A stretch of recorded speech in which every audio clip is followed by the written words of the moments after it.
Sa kauna-unahang pagkakataon, nagsanib puwersa ang Pilipinas at India sa isang naval exercise na layong patatagin ang kooperasyong pangdepensa ng dalawang bansa. Umaasa ang AFP na simula pa lamang ito ng mas marami pang pagtutulungan sa hinaharap. Si Almar Forzuelo magbabalita.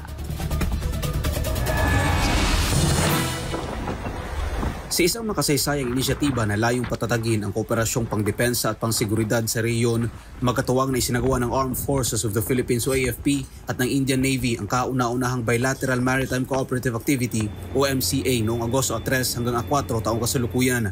Sa klaw ng aktibidad, ang mga katubigang mula Masinloc, Zambales hanggang Cabra Island sa Occidental Mindoro bilang pagpapakita ng lumalalim na ugnayang pangseguridad ng dalawang bansa sa Indo-Pacific region. Kabilang sa mga unit ng Philippine Navy na kasama sa naturang aktibidad ang BRP Jose Rizal, BRP Miguel Malvar, isang search and rescue aircraft mula sa Philippine Air Force at isang C-28B reconnaissance aircraft. Nag-deploy naman ng Indian Navy ng isang matatag na maritime task group na binubuo ng guided missile destroyer na INS Delhi, anti-submarine warfare corvette na INS Kiltan at fleet replenishment tanker na INS Shakti. Ang mga nabanggit na surface vessel ay sinuportahan ng dalawang multi-role naval helicopter na nagpapalawak sa kakayahan ng grupo sa mga ginagawang joint drills. Ang dalawang araw na maritime cooperative activity ay nagpakita ng isang komprehensibong serye ng mga mataas na antas ng operasyong pandagat na naglalayong palakasin ang taktikal na koordinasyon at pinagsamang kakayahang pandagat ng dalawang bansa.